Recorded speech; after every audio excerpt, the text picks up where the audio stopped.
Hi, Miss Donna. Can you tell me about yourself? I'm Donna Dimas from Roseville, Barangay Mabuhay. I'm 40 years old, province of South Cotabato, General Santos City, Philippines. Are you single or married? I am a single. Do you have kids? No, sir. How many siblings do you have? I have 5 siblings, 4 brothers and 1 sister. I am the 3rd child in the family. Can you tell me about your educational background? I am a high school graduate. Do you have overseas experience? Yes, sir. I work in Saudi Arabia twice. First, I served couple employer, 3 kids, age of 3 years girl, 6 years old boy, 9 years old boy.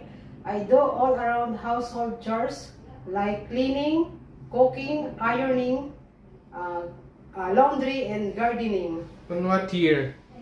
Uh, uh, from April 2018 to October 2021. Second is I served couple employer with 5 adults, and I do all around household chores like cleaning, ironing, cooking, laundry, and gardening.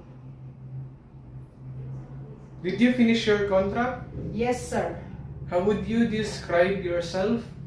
Hardworking, loving, understanding, calm, and patient. Do you have any tattoo? No, sir.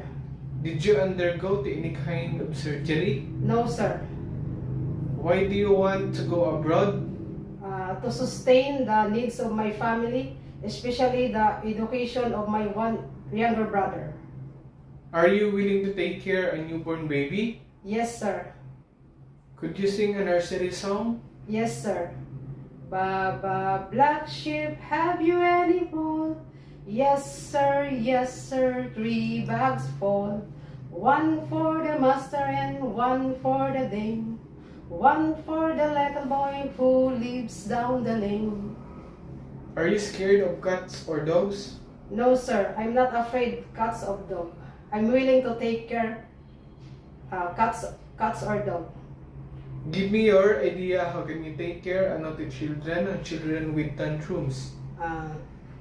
I will talk to them about it in a calm voice. Say something to your future employer to hire you. To my future employer, if going to hire me, I will promise to finish my contract and I will extend as long as you need my service. I will learn to I will learn to speak Cantonese and cook more Chinese food. Thank you.